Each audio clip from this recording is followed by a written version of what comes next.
Hello and welcome to another instalment of the Wyfutbol podcast with me, Michael Dryden and Etches Adokru. Today, amid the Kane ongoing transfer saga and following Messi's departure from FC Barcelona, we take a look at standoffs between players and clubs, the rise of player power, tactics for players looking to leave, and we'll discuss where the power truly lies today in football between players and clubs.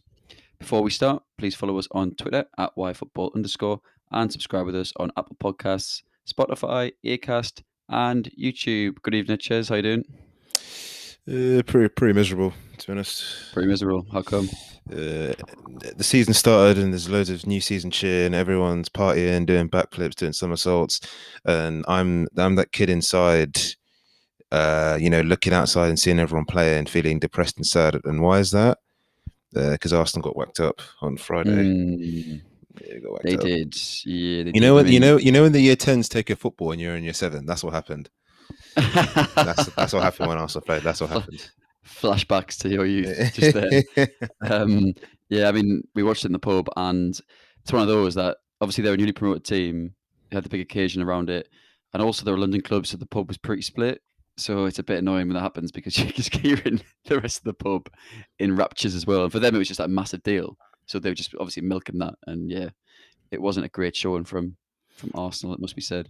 Yeah, I wanted to do the RKO and a few of the men that were in there, but you know, for context, the pub that we were at, I'm a small-time celebrity, and so I All didn't want right. to. Yeah, I didn't want to do anything to ruin my credibility and my reputation. So I thought against that. But Dryden, how you doing? Not bad. Just watched the City Spurs game, which was pretty good. Quite enjoyed it. Spurs looked really flat.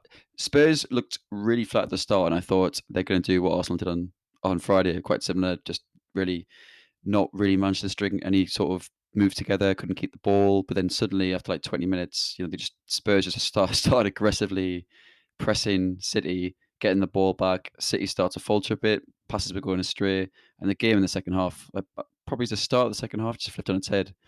Then Son got the goal, and yeah, it was good to be fair. Like after the summer we had, like in terms of transfers, we'll go on to that. In terms of like Grealish going to Man City as well, and there's almost this feeling that like the elite of the Premier League could actually be getting a bit slimmer, like in terms of City, United, and Chelsea spent so much. Could we going back to like that old school top four? When we used to have Mm. Celtic stay in top four for like years and years. Could be going back to that. But actually tonight, gave some hope that teams like Spurs, Arsenal, perhaps in the future, can Leicester as well can actually play with the big boys. So yeah, it was a good game.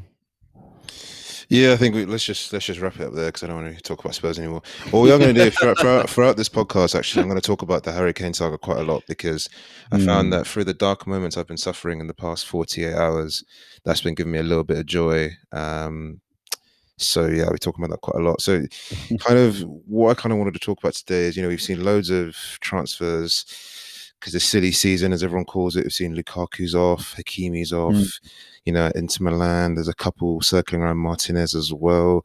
Locatelli still hasn't gone to Juventus because they're trying to offer £12 plus a Diet Coke is what they're trying to give up for him. So he hasn't moved yet. Moving on to Spain, we've got Atletico who have gone about their business. They've been linked with like a plethora of strikers. The Vlahovic guy at Fiorentina they've been linked with. They've signed Rodrigo de Paul, which looks like a really good signing. And they were linked with another striker. I can't remember who it was. Obviously, in Germany, you have people like Silva moving and Leipzig and the managerial merry-go-round that's gone there. I think there's been loads of managerial changes. Obviously, Donny Malin's now at Dortmund. Spain is just L upon L, aside from Atletico, with Barcelona doing an absolute Barcelona like me managing my own finances. Like I don't know what they're doing. Like it's actually mad. Yeah. You're paid to just what? How can and also as well like they're saying our PK saved the club. That's just a bit mad. So the context is that apparently PK's wage cut has somehow allowed for what was it 6 players to be registered. Sounds a bit dodgy, that one. I don't know how one man's salary is somehow saving the club, but who knows? We've got PSG that have created the all-star team. I just laugh because they've just got so many men like Donnarumma, obviously Ramos. Wijnaldum, Mm. not Kylian Mbappe. Kylian Mbappe is still there. Messi being the really, really big one. Hakimi, even Diallo obviously as well. Danilo, sorry. And the kind of the main focus is, with all these transfers that have gone on, where does the power lie, with the clubs or indeed with the players themselves?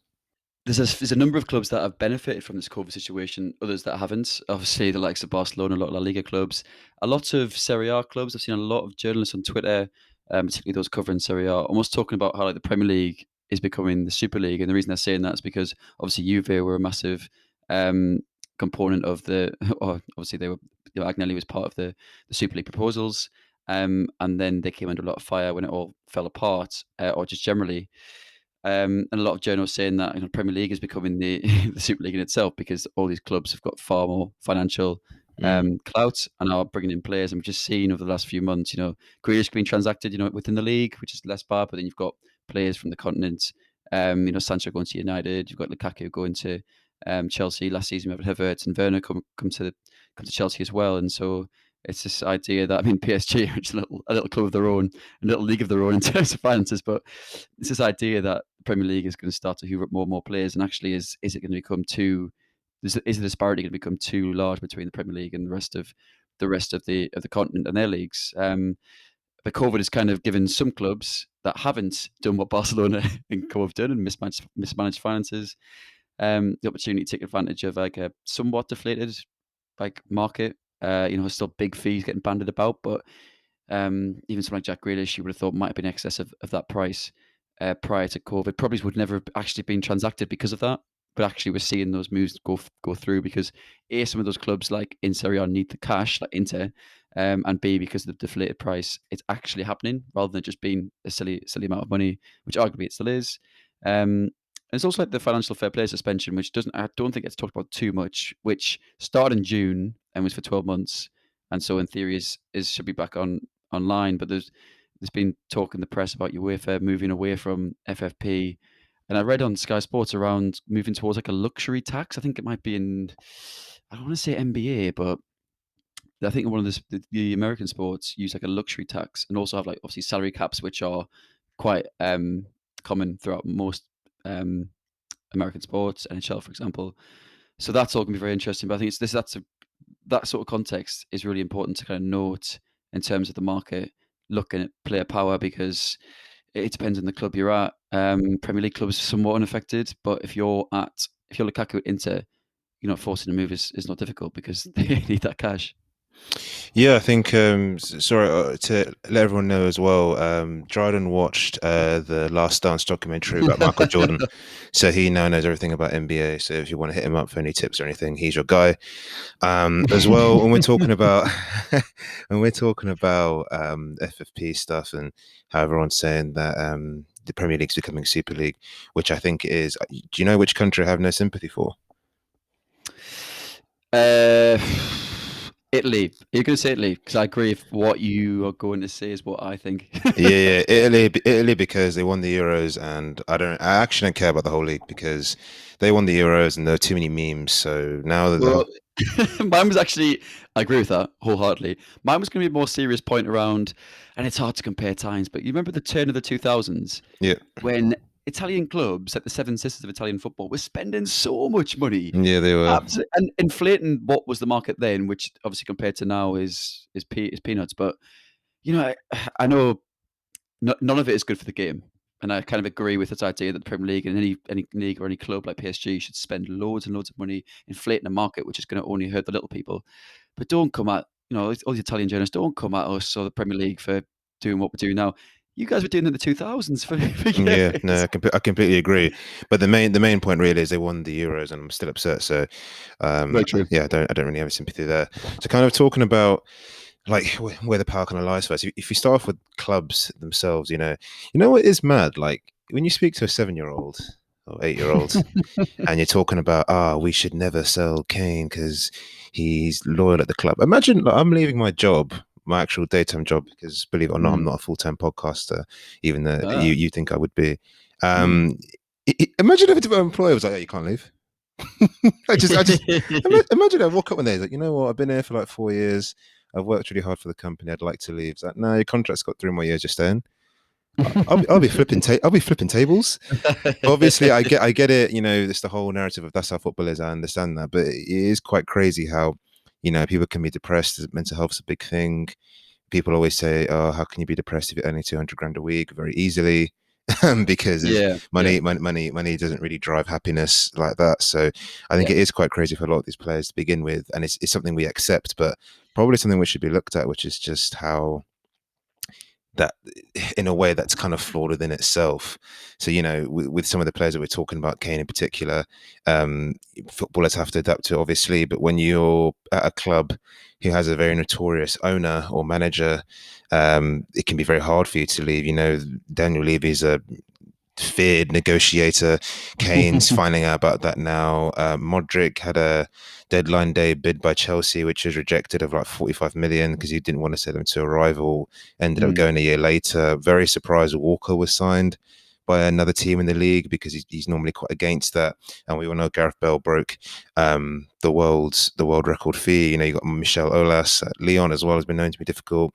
Obviously mm. got 50 million for Lacazette, which was a waste of everyone's time. Fekir with Liverpool took ages to be completed. Ndombele was huge money, and Noir as well. So it can be so difficult, to actually prize yourself away, and you can feel quite trapped. And the clubs come off very powerful. You've got this big contract of 5 years.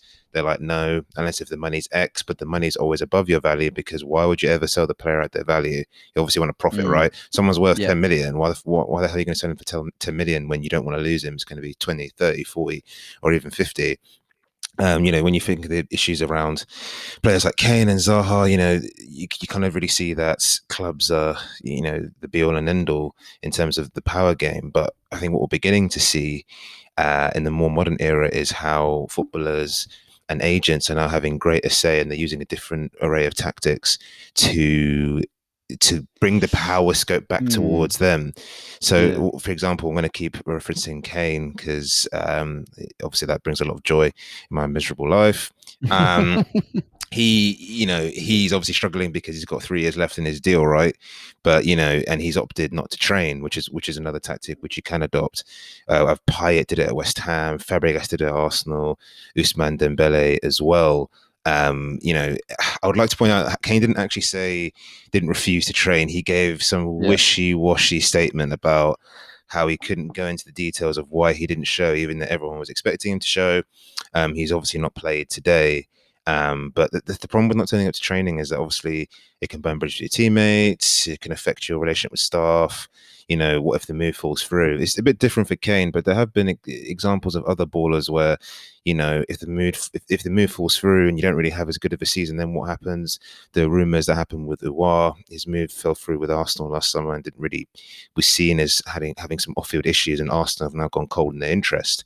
So you think Mm. about that, and your relationship with the fans. You don't want to be booed when you're playing at home. So it's an incredible stance to take, and one which is very difficult to justify. But the thing about these players is when they're trying to claw that power back in these negotiation tables, they're forced to make desperate moves in order to get the transfers that they want. 100%. I mean, the best tactic possibly to take is the Carlos Tevez tactic of just get on a plane and go and play golf for like 6 months. That'll work. To be fair, I mean, I mean, was that at United when he had that stance? They went to Juve. It was at Juve. I can't recall, but like, I mean, his career did kind of decline almost suddenly, but he did have a great career as well. Zaha, I think, I thought Jack Grealish would become the next Zaha in terms of, and I think it might have happened if it wasn't for COVID, because I just thought Grealish would be priced out of a move. I think the difference there is perhaps Grealish was dealing with Man City, who have a almost bottomless pit of cash, Mm, where Zaha was dealing. I mean, he went to United and went back, obviously, but when there was the whole saga about him going to Arsenal, and there was big sums involved at the time, to be fair, which um, even then was a lot of money. Zaha is still at Palace. Arguably, he would have perhaps wanted to go to Arsenal at that time, maybe a couple of seasons ago. Didn't get that move, and I mean that's still his career to think about. It's his life, and he's been blocked because of the interest of football clubs. So that is no one's going to feel sorry for footballers, are they? And getting paid 200k a week, no one should be expected to do so. But as you say, there's more to mental health and stuff like that, and there's more to people's lives than money. Um, but seemingly Zaha has fallen victim of his club's interests. Not showing up to training. It's interesting, as you said. Obviously, a player can be fined wages for not training. I think it depends on the contract or like the regulation within the league itself. And ultimately, if he just stops turning up at all and just doesn't play, I assume he just didn't get paid, which is fair enough. Um, but it's delicate for the club where they want the player to stay, isn't it? So, are you going to heavily fine Kane? If Kane decides to continue doing so, I know he's been back at the club since. But if you want him to stay, you're going to continue to fine him. It's very delicate. But then you've got to keep consistent standards in the club. if some absolute next transfer listed player doesn't want to come to training, you can't just then show absolutely Yeah.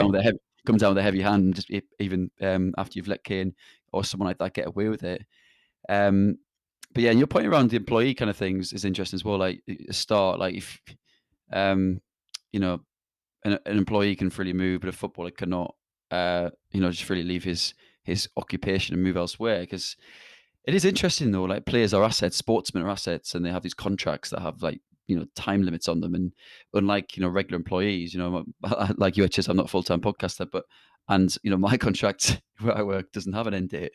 Mm. So it is really interesting. It begs like I won't go into it now, but it begs it's like this separate idea of like, should any person or player or sportsman or anyone in any walk of any industry should they be deemed an asset? Because that's where you get into these situations. No, I completely agree with you. It's yeah, you went into quite a serious point there. I was about to mention something quite funny. Do you remember when Ross McCormack said he couldn't go to training because his gates didn't work? His worst Yeah, gates. his I didn't gates even didn't know. I work. didn't know that. Yeah. I So didn't we were know. talking about transfer sagas. I feel like he wanted to move somewhere, so he didn't turn up to training. But his excuse was that his electronic gates were broken, so he couldn't leave his house. Oh, that was honestly one of the funniest things I think I've ever read. So he was obviously reprimanded for that one. That's always tickled me. But yeah, you are right in terms of sportsmen being assets. Like, is that really? It's very easy to critique someone on their life when you can't relate or live it, and I do Mm, sympathise with footballers because there's just a notion, I think, generally with life that if you earn a lot of money, you should just be happy. I argue with my friends about it all the time. I think it was Michael Keane came out and was talking about depression in football and why I got depressed. My friend was like, "Oh, he just needs to be better at football. Like, why would he be so bothered?" And it's like, if anything, these guys are even more, sensitive and hyper. Can get quite sad because of the profession that they do, and a transfer can massively affect that. If move falls through for me now, and I'm Harry Kane, and I type in my name, it's not nice to then read 30,000 people then saying, "Oh, yeah. he had a shit game because he didn't get his move to City." When I've just had a bad game, we've Mm. seen the backlash of Ben White. He's just moved to Arsenal, and everyone under the sun has been calling him a waste of time. So it's a difficult one.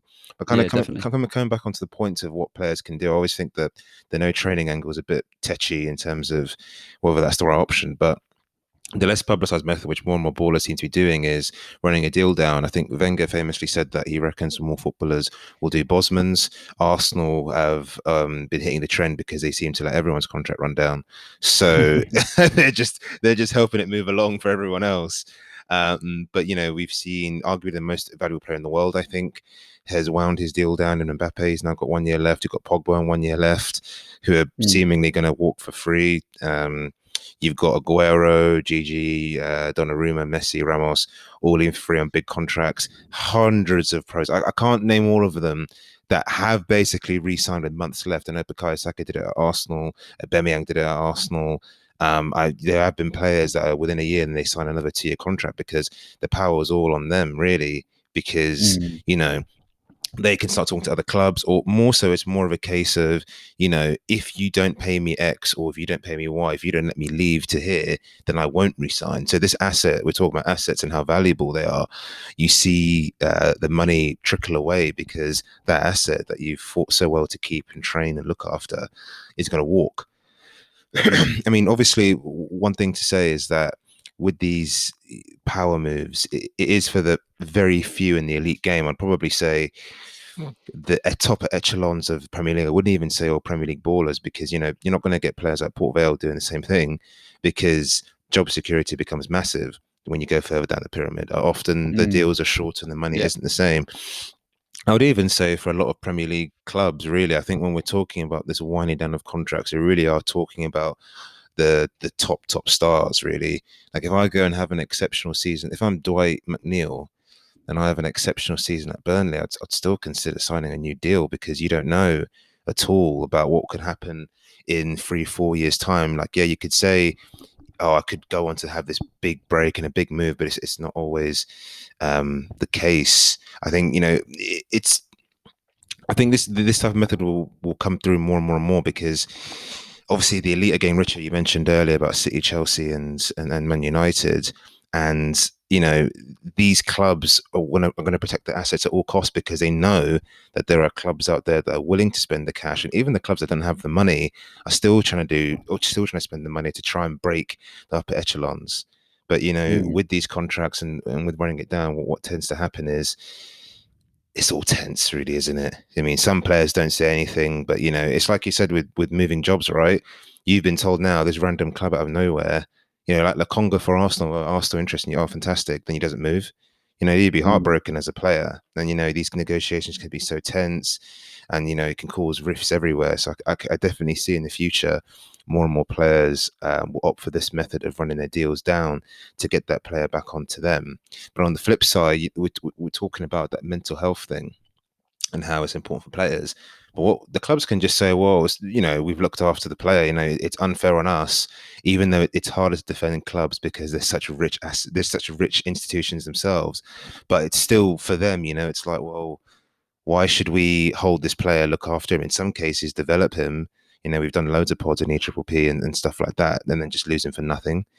It's mm. quite Yeah, difficult. But what is apparent is as that contract runs down, the power shifts to the players.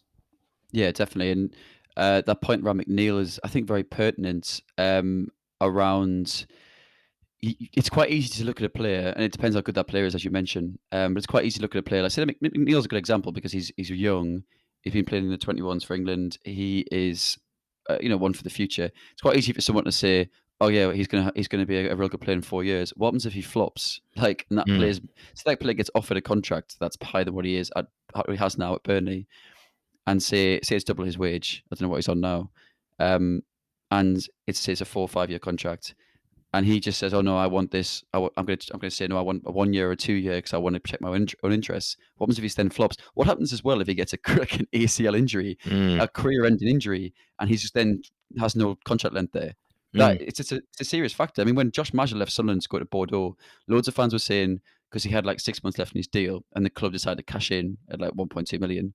Loads of fans saying, "Why doesn't he stay with us? Because then he can build with the club. He can become a star at Sunderland. He can gain experience in League One, the Championship, whatever, as far as we go up." But that's just such hindsight. Like, particularly at that level, like he might never get that contract again. He might never get that offer again. Bordeaux are a Europa League club at the word at the time. So it's very like hindsight, or quite easy to say, that the player is going to do X, Y, Z. You don't know that. yeah, completely. I think it's one of those where you can never predict someone's career. I think the method of running down your deal and not re-signing is really only reserved for the true elite. Like Mm, your Mbappe's, your Messi's, young stars of today, people like Pedri and Ansu Fati. They may not actually end up being any good by the time they're 30. It's unlikely because they're exceptional players, exceptional talents, but there are hundreds and hundreds of players like we could list, Alexander Pato being one, of mm, players that were coming onto the scene 17, 18, 19. You're thinking, wow, they're going to do it all. And then loads of them don't. Some do, some don't. Some turn up at 26 and have brilliant careers. Others kind of fade away. So it's really hard to just, as you said, predict, oh, yeah, Josh Mayer should stay and do all of these things because you're right. He may never get that deal again. And that kind of ties into where does the power actually lie between clubs and players, and it's such a messy divorce because obviously with employers they want to keep you, they can offer you more money, whatever, but you can decide whether you want to stay or go, and it's done in what, a month or 3 months notice, as I mm. rudely found out not long ago for me when I tried to leave. But for footballers, it can be ages. You don't know every single day. Some of these things are protracted all summer. Sometimes it's even longer. Clubs, if they Yeah. say they're going to bid for you, then they're not going to bid for you. Then they do bid for you, and the club are like, no, he's worth double that. Then the players like, you're pricing me out of moves. It's also messy. And to determine where the power actually lies is actually very difficult, because I feel that a lot of clubs, it depends on how you look at it. I think the selling club will always sell an unhappy player eventually, but on their terms. So where does the power actually lie? Yeah, because I think if you think about a lot of big transfers, a lot of them really and truly, unless if the guy's got 1 year left, which is rare with the types of players that the big clubs buy, the big club Mm. still wins, because they eventually 9 times out of 10 get the money they want, because as you mentioned before, there's so much money in football that they just pay it. Like Grealish, so Villa fans are like, oh yeah, Grealish had a release clause of 100 million, and they knew that the City knew that's the only bid that would be accepted. It's probably not, but City know Mm. that, oh, can we be asked with this? We can actually pay the money, so let's just pay it. We've seen Arsenal. Apparently, they bid 7 times for Ben White. Brighton said 50 million at the first bid. Arsenal tried all sorts of nonsense and eventually just paid 50 anyway. So Mm. it's just such an interesting saga. I think when the players are involved, I think there's a human element which we don't always analyze. But to answer the question as to where this power actually lies is really tricky, because it is kind of with the players and the contracts go down, but then at the same time, we're seeing players even with 1 year left. How much did Hazard not go for 100 million? Like, Yeah. it's like, Yeah. so yeah, Hazard does win. Technically, he will say he wins because he had 1 year left in his deal. But then Chelsea have also picked up £100 million for a player that had 1 year left. So did the player truly have the power, or is it more the club have sold, but it's still on their terms? I think we shouldn't criticize clubs too heavily as well, because they're still making that they're making that investment to bring that player there. So without that money in the first place, certain players might not be at that club to begin with. So that particular owner or investors, investing in a player to come to a particular club, say if it's from overseas or wherever. Um, the fact that those clubs, the point is, the fact that those clubs have money and they spend it and they do their business the way they do, does allow for the mobility of some players to get there in the first place, which then does heighten their career. Hmm. And there's a lot of players that would actually be, you know, respectful of that. A lot of clubs are. Sorry, a lot of players would be. A lot of players love the clubs they're at and are thankful for the opportunity that they're given, whether they're an academy player who's come through and given that opportunity, or if they've been sold for 100 million. I bet Lukaku's over the moon to go back to Chelsea, for Hmm. example, where he can pick up where he was when he was a lot younger. I think it's like a final point for me. I think football changes like so rapidly as well. So society has this idea that footballers get paid so much because they're greedy, which I just think is a bit mad. Like, you know, football as an industry is, in terms of consumerism, is massive. Like the amount of people that watch football and will pay a lot of money to do so, and that's arguably a separate point. They shouldn't have to, but pay a lot of money to do so makes the industry very wealthy and puts it on par with, for example, I don't know, the music industry, and on par with, like, say, the movie industry, where no one gripes at the fact that an actor gets paid or gets sort of grosses X 25-30 million a year in terms of their income, but has a problem with Messi and co doing the same, even though arguably more people are watching Messi play football than are watching a film. I don't know the numbers on that, I might be wrong, but Hmm. I just think that's about unfair to an extent. Um, but footballers have to think selfishly as to the players. And I think that's my overriding kind of answer to this question of where did the power lie. I think the power largely still lies with the football clubs. Like in the Kane example, I think it depends on the personality of the player. Like someone like Kane, I think, will be the victim of his own. I don't know. I don't want to say this because it's always perception, but the victim of his own kind of dedication and his kind of persona. I think because there's this idea or expectation with Kane that he will dedicate himself to the club he's at. He's a professional and he wants to break records. I think for Levy, he would see that as well.